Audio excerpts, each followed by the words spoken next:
histoire se déroule dans la nuit du 14 novembre 1966, à Point Pleasant, en Virginie-Occidentale aux États-Unis. Il est 22h30, Newell Perdridge est un entrepreneur. Ce soir, il est installé devant sa télé, mais il sera interrompu par son berger allemand qui se nomme Bandy. Ce dernier se mit à hurler. Newell se leva pour voir ce qu'il n'allait pas. Alors qu'il se trouvait sur le pas de sa porte, il aperçut son chien Bandy tourné vers la grange. Celle-ci se trouvait à environ 100 mètres de la maison. Intrigué par cette histoire, il se munit d'une lampe torche et se dirigea vers la grange. Lorsque soudain il aperçut deux cercles rouges. Ces choses ressemblaient à des yeux ou à des phares de voiture, mais ce n'étaient certainement pas ceux d'un animal. Newell Perdridge se sentit menacé, une peur immense l'envahit. Alors que les cercles se déplaçaient, son chien Bandy traversa la cour et courut en direction de la grange. Perdridge paniqué essaya de rappeler son chien à plusieurs reprises, mais impossible, Bandy était omnibulé par la chose. Newell retourna chez lui pour prendre son fusil, mais il se sentit tétanisé à l'idée de ressortir. Cette nuit-là, il dormit avec son fusil. Le lendemain matin, il se rendit compte que Bandy n'était toujours pas revenu. Il décida de chercher son chien, mais près de la grange, il découvrit des traces de pattes. C'était celles de Bandy. Les traces faisaient des cercles et c'est tout. Il n'y avait aucune autre trace, comme si le chien avait totalement disparu. Perdridge se rendit au palais de justice du comté de Manson pour raconter tout ce qui s'était passé. Il n'a jamais revu son chien. Il sait pas ce qui s'est passé ce soir-là, mais ça l'a traumatisé à jamais. Cette histoire se déroule le lendemain de celle de Newell Perdridge. On est dans la nuit du 15 novembre 1966, à Point Pleasant.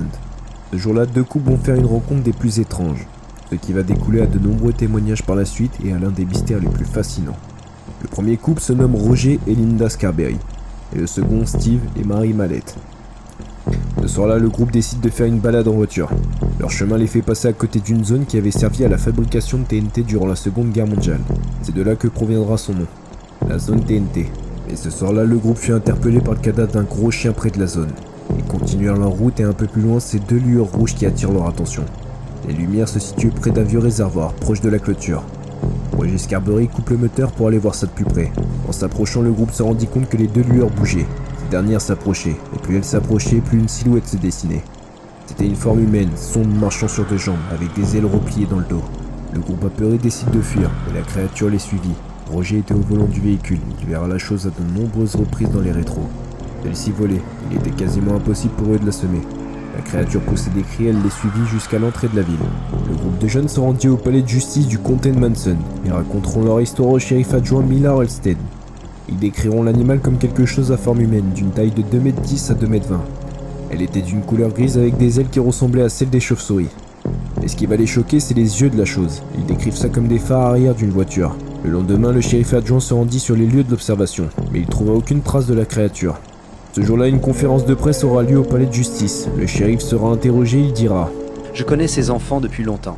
Ils n'ont jamais eu de problème avec la justice, et ils étaient vraiment effrayés cette nuit-là. Je les ai pris au sérieux. »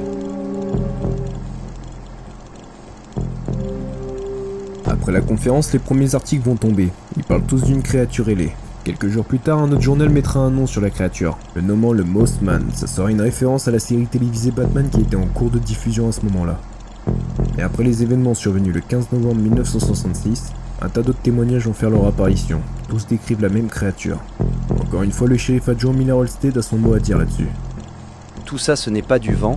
Les gens qui ont vu cet oiseau étaient tous vraiment terrifiés. Ils ont vu quelque chose. Mais quoi? J'en sais rien. Certains disent que c'était juste une grue. Plusieurs hypothèses seront émises. Beaucoup pensent que la créature serait d'origine extraterrestre. Des témoignages d'ovnis ont été relatés à cette période-là, et souvent avant ou après l'apparition du Mothman. D'autres personnes pensent que ça serait un cryptide ou bien un insecte ou un animal inconnu. Ce qui est intéressant, c'est que la créature va prendre un tournant prophétique le 15 décembre 1967. Le Silver Bridge va s'effondrer, provoquant 46 morts. Ce jour-là, plusieurs personnes auraient appelé les autorités, à cause d'une créature aux yeux rouges qui traînait près du pont. Après ça, des croyances vont se former autour de la créature. Deux clans vont se créer. Ceux qui pensent que la créature est bienveillante et qu'elle voulait prévenir les humains de la catastrophe. Et ceux qui pensent qu'elle est malveillante et qu'elle a provoqué tous ces malheurs. John Keel écrira un livre sur la créature, le nommant The Mothman Prophecy. Il établira un lien entre les événements du 15 novembre 1966 et la destruction du pont en 1967. Il appellera ça l'année du Garuda. Pour lui, le Mothman serait une incarnation de Vishu. Cette entité divine serait le maître des oiseaux chez les bouddhistes. À chaque catastrophe, on peut relater des témoignages autour du Mothman comme en 2001. Aujourd'hui, la créature est ancrée dans la pop culture. On le retrouve dans plusieurs médias, comme dans les jeux vidéo. Le livre de John Keel aura même droit à un film en 2002.